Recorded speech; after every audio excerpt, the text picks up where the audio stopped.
are now checking out the Win Podcast, where the everyday people are the celebrities. So let's get to know them.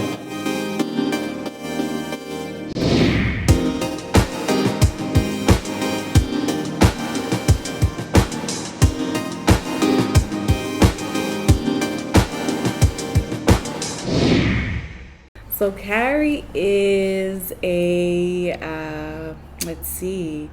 I am a florist.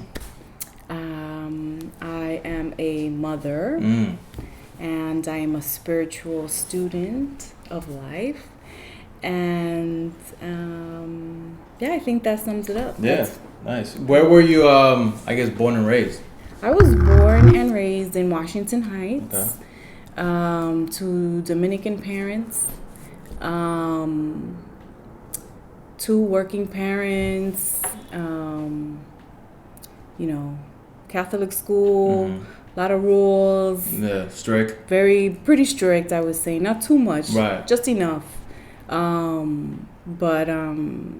Just like a really hardworking household and parents that were very firm and, wanted us to go to college, go to school, get an education. Now you are a florist, and you was brought up with this a stern household, right? Yeah. Where I guess my question was, it may be dumb, but were you around gardens a lot or something like that, and flowers and? Yeah, that's a good question. So growing up in Washington Heights, you're not around too many gardens. Okay. But. What I had was that my mom actually was a lover of party decor, decorations, anything design, and she had a 9-to-5. She worked in a bank. She had a really demanding job during the week. So then on the weekends, she would decorate. People would look for her for parties, and she would do weddings and sweet 16s, all kinds of things. So she had this 9-to-5 job where she was a teller, working in a bank or whatever, and then her passion was basically decorating. And, right. And did that automatically fell into you? You saw that and you had a nice taste of it, or you wasn't really into it? I wouldn't say it was automatic, because as a little kid, my mom would make me carry boxes. Gotcha. And I'm like, oh, these boxes, this is my weekend. I want to be watching cartoons. Yeah. I want to watch TV, and I'm carrying stuff and helping out.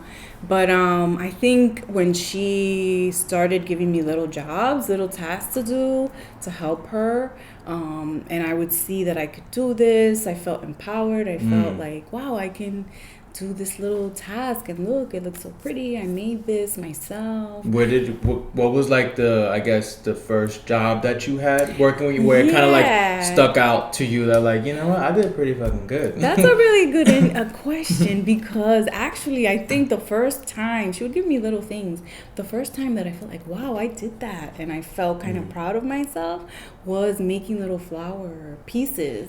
She wouldn't always make floral arrangements. It was always different, but this particular party we were doing, it was a little flower centerpiece, and I was helping to build it. So I was really proud of myself that I made this thing, and I just made this connection just right now with you here. Dope. So it's awesome. You're hearing it now first on the Win Podcast. Exclusive breaking news. Yes. Yes. So that's my first memory of feeling like, wow, I was so proud of myself, and making that connection. And it was with flowers, making floral pieces. So, and then from there on, did you, continue on to decorate and be the right-hand man of with your mom with this business and stuff like that? I definitely did. I would help her any chance I got, but to be honest, I never thought of this as something that I would be doing in my future. I was just helping her. I don't know. I was in college. I went through high school helping her, and then even college. When I would come home on the weekends, I would help her out. But it was never something that I thought I would do. I was studying psychology, doing my thing, and that was that. I was just helping her out. Gotcha. No, that's great, because I found out the other day that you were, before you even had your own business or anything like that, you were a social worker. Yes. So I guess that was, I want to know, how did you get into that? And then take us on that journey, because then I want to see when you got into, you know what, fuck it, I'm leaving this, I'm going to do this. Yes, yeah. So I went to school and I graduated and eventually made my way into the school system as a counselor. And I worked for a few organizations with at-risk kids. I worked in the juvenile justice system with children that were really doing illegal things. And I was working for a program that would come in and help them navigate the court system, and then try and help them with their parents, just try to get them on the right path from that point forward with school, and figure out a system for their parents to work with their children, just to get them out of the juvenile justice Was that something system. You enjoyed? I enjoyed it. It was a little bit challenging. Some of the kids, it was hard to kind of disconnect them from that world. Gotcha. You know, so it was a little bit challenging. In a way, did you kind of, in a way, like, you have like control of your decorations, right? And you're molding it and stuff like that. Absolutely. And yes. in a way, did you see yourself almost similar when you had to like maybe mold these children a different way? Yeah. Did you notice that connection more or less of like? I think so. Later on, I started to make a connection, just noticing the differences. Because, it's really, you can't control people, right? You can't. You can try your best to help them and try to make all the connections that you can for them and set things up just so to help them out and get resources for them. But you can't control ultimately what they do, what they want to do with their lives. So I think a lot of that change and a lot of that wanting to make a change, that might have influenced why I made that shift. Did you feel that you learned, like, that job in a way was preparing you to what you was doing now? Do you could, I was like, no, because I just left. But do you feel like in a way you learned lessons there? You had to learn lessons there to propel yourself to go to the next level. Yes, I mean, I learned a lot of lessons. Mainly, I think a lot of what I learned really was about myself, exploring myself. What is it that makes me tick? What is it that I enjoy? Gotcha. Even though it was a little challenging, because when you're working with young kids, you always feel so responsible. They're young, they need help and resources. It's kind of hard to break away from them. Yeah. Really, because in the end, that's what you're doing, or you feel like that's what you're doing. But eventually, I had to kind of recognize me, recognize what I needed to do, and it was no offense to them. It's like, listen, like, you didn't have to feel guilty about it. It's like you had to come to terms with that. It's like, I'm not giving up on you. If anything, in a way, I'm giving up on myself because I'm not going after what I really want to do. You know, because I'm sacrificing so much right now to give to you guys, and it's time for me now to give to myself. Right. What was the, I guess, epiphany moment where you was like, you know, I know I'm not going to last here long. I'm going to plan my exit. Yeah, so planning my exit, that was interesting. And I think that's important. That's an important question. Because, if anybody out there is thinking about this, I remember when I was thinking about it, you always think, you know what you want to do. You know you want to leave. And you want to do what you want to do. But it's not that simple. You have to plan. You have to make sure your finances are in order. You know, there's a lot of realistic things that you have to kind of get in order. So for me, working with my spiritual teacher was huge, because she really helped me just take a realistic look at what was that going to really be like, and how was that actually going to work. So that gave me time to wait for or just to kind of put things out there. I ended up getting an internship and like helping, like freelancing, and then through that I got an actual job. So then I could make that realistic jump. It wasn't something that I said, oh, I want to change my career, so I'm going to leave my job. No. I took time to... So what was the internship about? It was...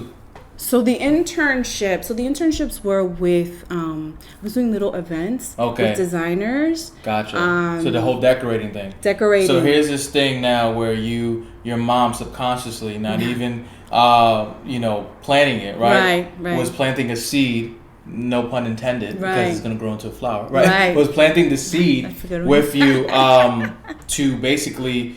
decorate, right? And you finding this thing inside of you, like, oh, this is pretty fun. Yeah. Cut to you learn some lessons and social work. Yeah. Then cut to now you go into an internship, which you really have experience within from the past working with your mom, right? Right. And actually, I wanna also say that I took some flower classes. Okay. While I was working as a counselor to de-stress. Okay. I thought, I need to find something to de-stress. Mm-hmm. So that's where I found out about the internships, and everything flowed from there. Gotcha. So then how did you, I guess the next step, when did you take it so serious enough that you said, you know what, I would like to start a business and take this to the next level, which you already jumped and took that big, unknown jump to, getting out of the social work, and then you get the internship, and then that goes great for you. You're learning, and now here you are about to make, I guess, another unknown jump. Maybe things also happen in between that to the next unknown jump after you learn your lessons is, I want to start my business. Mm-hmm. When was that for you? So for me, that was when I was working for a florist. I was working a lot of hours, so tired all the time. And I kept thinking, I wonder if I could work for myself or work less or have like a creative way to change my schedule. That was the first, idea. And so I started thinking about that, and that progressed to maybe I can do this for myself. What would that look like? And what was so for future people that, eventually want to just in general operate a business, I know it's a lot, but if you can sum up, like, what were the key steps for you to start that? And it could be something as simple as like, well, I had to check in with myself first, make sure I'm good, and then you could also share some advice from like business wise too. Right. So I for me, I started small. That was important because obviously when you're starting out, finances are a question mark. You don't know what's going to happen, so you want to scale it so that it's manageable and you can handle everything. So I started really small. I got a small studio, and it was small. So that was key. But I think the second thing was I took a little course. I found like a little course online for business management, like for starting a small business. And the city has a bunch of free workshops that you can take that walk you through the whole process. They teach you about, creating a tagline, taxes, like all the process, pricing your product. How do you price it? What do you do? So there's tons of free information out there that you can look into to, I guess, start a business and really check in with yourself. Oh yeah, for sure. What are some, from when I hear the story, right, and I hear, like, especially when you're decorating, I feel like you're so unique, and I've seen your work. You're so unique the way you put stuff together. Like there's a lot of heart and passion that goes into it. And if you really take a second to look, there's a story behind it, right? So what are some lessons that you get from flowers? I like that question. The lessons that I get from flowers are that there's so many. Take your time to do things. flowers, they're closed and they take their time to bloom and show all of their beauty. So in my journey, I definitely had to take time to plan. And that's something that before you go out there and you just put everything out there, take your time to figure out what you have to do. And the patience. Yes, absolutely. You need a lot of patience. It's a lot of work. I don't know if people realize how much goes into you're like in the market at 5-6 in the morning, you're carrying all these things with you. Every single stem, every single flower has to be touched and cleaned, and everything is very painstaking, and it takes a lot of effort and a lot of energy to create this one piece, this one thing for this one person. So patience is huge. So when you get, I guess, an order, right?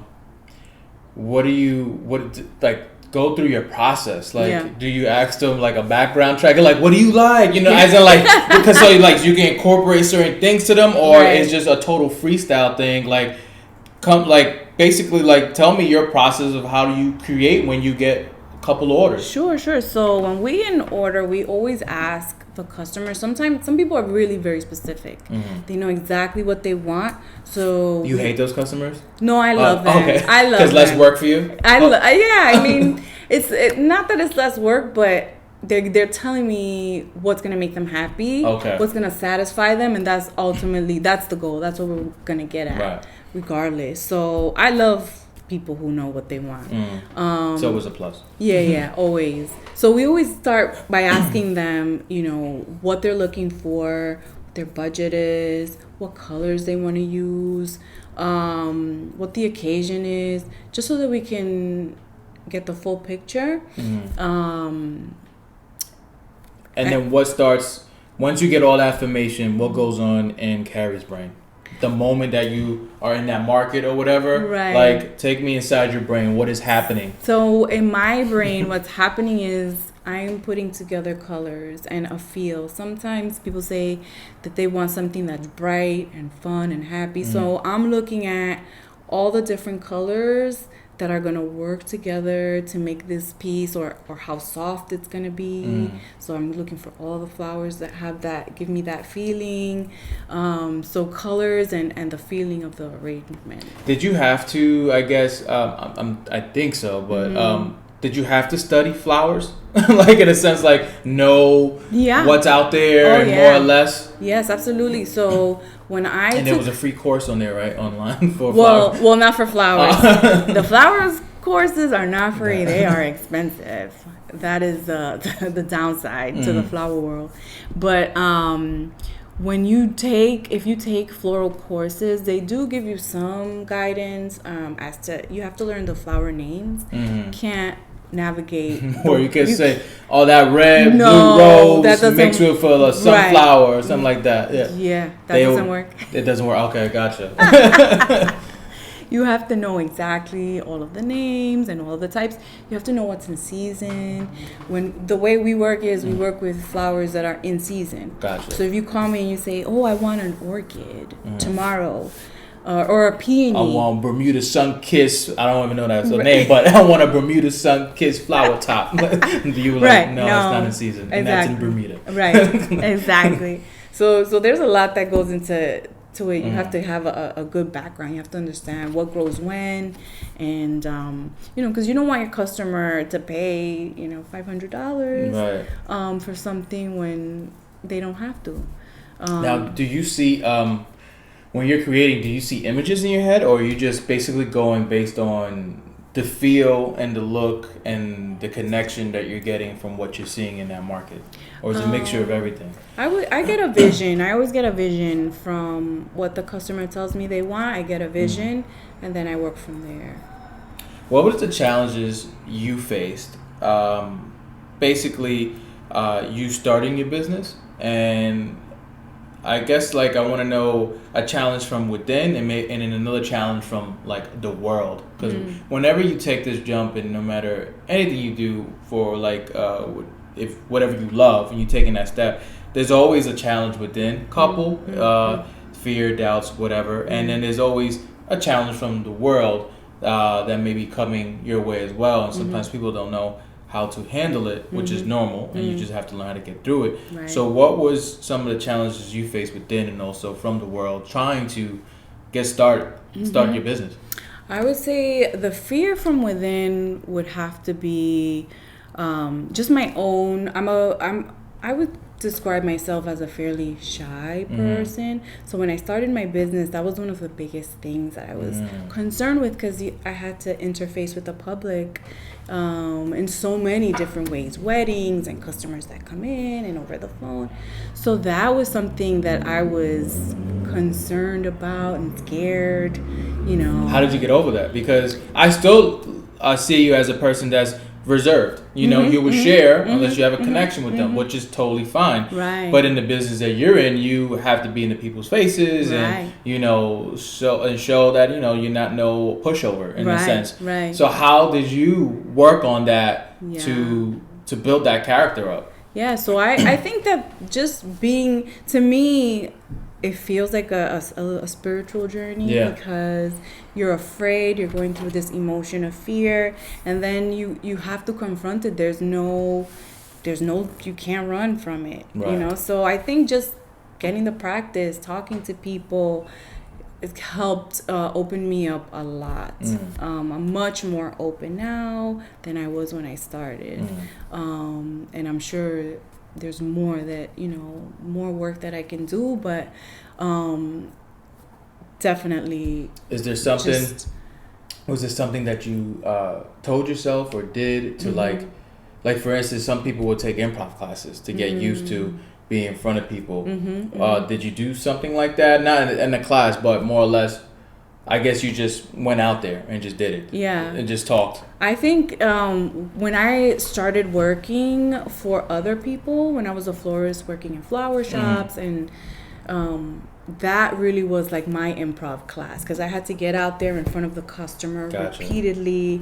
I had my little spiel on what I was going to say and how I was going to talk to that customer. So doing that work prepared me for being the face of my own. How do you deal with the world, the business of the world, not interfere with who and what you are? How to run your business? If you could share some stuff with that, like how do you juggle that and break through that and making sure that it's not changing? So because people will, eventually will change in certain aspects when they're running the business. Sometimes out of malice, and sometimes like, I just can't afford to give it to you at this, cost level or whatever, So how do you basically manage that to make sure you stay who and what you are and realistic with you? Right. Well, for me, I mean, that is a challenge. I feel like being a business owner today, you really have to adjust to the world. There's social media. That's something that wasn't that big. I feel like when I started it was there, but now it's almost like you have to be socially present. Right. And if you're not, then you're in trouble. You're a ghost. It just falls into the loop. Yeah, and there's just so many things that you have to be, that the world tells you have to be, to run a business, that for me, what I do is I just approach it from my own, I am who I am. This is what I'm presenting to the world. And yes, I do navigate all of the social medias, and I do what I need to do to remain relevant, but I don't beat myself up about, if you don't post this many times, or you don't do this the way other business owners do it. I think it's important to figure out who you are and let that be that, and let that speak and let that drive you and drive your business. Because definitely the game is really about almost competing, and this person has to be like that person, and so I try not to get into any of it. No, because it's easy. I can relate, because it's an easy loophole that you can get into, where you're just focusing now so much into views, likes, whatever, and a consistency trend to like keep yourself relevant, but it's just a loophole because a lot of those things you don't really know who's watching, who's not, and you have to be honest with yourself. I had this conversation with a friend of mine that not everyone is good in many areas. There's actors that their craft is on the stage, but they're not good at marketing themselves. Right, they're not good on social media. That doesn't take away from them. They just have to learn. So maybe they say, well, I'm not a guy that's going to post 20 times a day, but I know that's an avenue I should work on, so maybe post twice a day. Right. So it's all with the limits and being realistic with yourself. Same thing with some things I had to learn. Like, and I think you touched on this. People don't see the work that you have to do. Like, I always say with my friends, you'll see the shows that I do and you see it's sold out or yada, yada, yada. But you don't know what it took for me to put people in those seats. It's me going out there. It's me being on social media. It's me working the circuit. It's a whole bunch of work that you don't see. You just see the theater and the success and the product. And it's great. I'm thankful. But they're not easy. It's not easy to get there. So when my friends would say sometimes, oh, you'll be fine, you get people there. I'm always like, but I'm always thankful and grateful for these shows because I don't know. I don't know if that's going to happen. I'm confident and I have, I can get it, but I know the legwork that has to go there. Just like the legwork that it takes to build a customer base and the quality that you're putting out there. And you being honest with yourself that listen, I'm on social media, but I'm not so much like everybody else. Would it help my company? Yeah, but I just have to do what I can. I'm only really one person when it comes to that. And I've never been that social media type. Right. So I think that's great that you said that, really being honest with yourself. The world is always going to change and the world is always going to say you should do this, you should do that. Look into it, do it a little bit, but don't let that be your main focus because by you giving up so much of yourself doing that, you are losing who and what you are. And then who knows, let's say you're always on your phone, right, promoting, that will cut into the product that you're putting out there with your customers. Right. And it was like, well, she's got a lot of followers, but her flowers are fucking dying by the time I get, you know what I'm saying? So you don't have the time no more to pay attention to detail. Exactly. Thank you for that. How has motherhood helped you in your passion and goals? Well, motherhood has been an amazing blessing. And I think that it has just focused me on what it is really, truly that I need to do. Time is now less. So you're not on Twitter and Instagram all the time. Right. That's one thing. When I am, and I do make the time, it's very deliberate. So everything is more focused. Okay. Yeah. So the motherhood has taught you more focus onto your craft and passion, not wasting time and taking accordingly and planned out. So the focus of that. Right. Do you see any similarities of raising children and raising flowers? I think that motherhood has opened up this nurturing part of me that wasn't as developed or as prominent as it was before. Even though when you work with flowers, in a way you are nurturing them. No, you are. Because you're caring for them. But I feel like motherhood just has opened that door even wider in other areas. So definitely, yeah. What helps you to manage?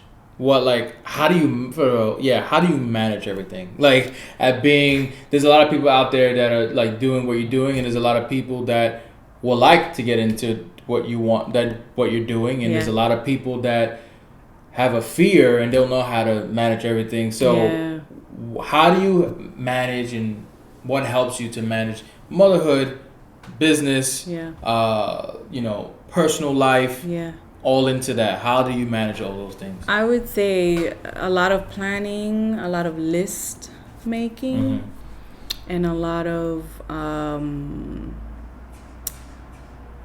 just prioritizing and doing things ahead of time. So if I know, that I have in 2 weeks I have something coming up, and I have 5 minutes. I'll jot a list that I need for an order that I need, tuck it away, and now it's done. And I can get ahead of the day. And that's great because I can relate to that because I always tell people,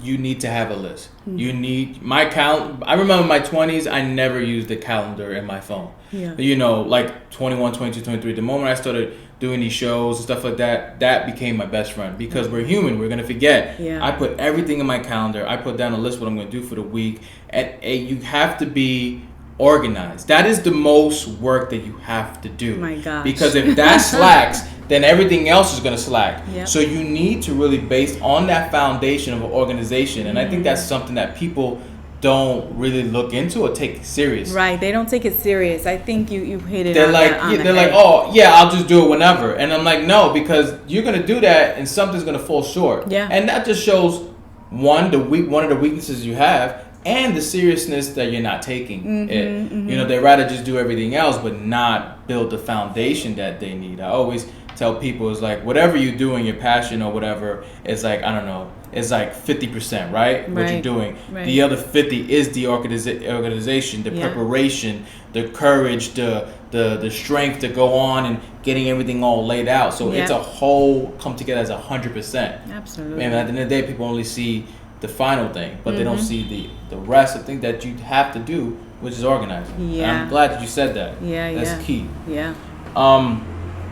What advice would you give to others? And it could be something as simple, either within like them trying to find themselves, their passion, or people who are in the business already doing what you're doing. Like, what is some advice that was key for you that you learned that you want to pass on to others? I think that taking the time to educate yourself, learn, get out there, and just take classes, just give your hands the time to get a feel for things before you make decisions is key. Finding some kind of a mentor, somebody to help you organize your vision, organize yourself, but also getting a floral mentor, someone that is willing to teach you and help you and give you, just the time to learn. It's not, because when you have a business or you start a business, it's not just knowing how to do the product. That's only a really tiny part of it. The bigger piece is knowing how to run this thing, because you're running an operation. That's really what you're doing. So taking the time to learn that is huge. What was the biggest lesson that sticks to you today that you learned from a floral mentor? I think I never... My floral mentors were the people that I worked for. Those were the people that I had to look up to. And from them, I would say I learned all the things that I said here, like having a list. It sounds so silly and simple. But it goes back to that planning. Organization. List. If you're going to run a big operation, those are the things that I saw people doing. They were being organized. They were making lists. They were, making sure that all the little pieces were broken down into manageable things so that they didn't feel overwhelmed and that they could break things down for you and things can run smoothly. So those are the things that I really learned. The planning and organization. Yeah, and just how to talk to people, just how to organize your business, and it's all the little details. Yeah, gotcha. So now we got to know you, and thank you for sharing, because I got to know even more about you, which I didn't know, which is awesome. Yes. And now we're gonna go into different segments where we get to know you a little bit more, but in a different way. Okay. So The first segment is called Let's Look Inside. Okay. And the first question for that segment is there a meaning to life? Mm-hmm. And if so, what is it? I would say the meaning to life is to get to know yourself better, to look within yourself, and to become closer and go inward to you. Nice. The next question is, if you can teach anyone in the world or everyone in the world one concept, what concept will have the biggest positive impact on humanity? Wow, this is so good. The biggest impact, the one concept I would say would be kindness. I think that would be the biggest impact on humanity. Nice. I like that. There's no right or wrong, but I like it. Awesome. So the next segment is called Words from My Spiritual Teacher, Guru Enlightenment. That is also your spiritual teacher as well. Right, yes. And everyone who has been listening in on the WIN podcast from season 1, you already know she has helped many people. She has helped me. She's my spiritual teacher. And all the information to see her website, look into her book, it's all in the description box.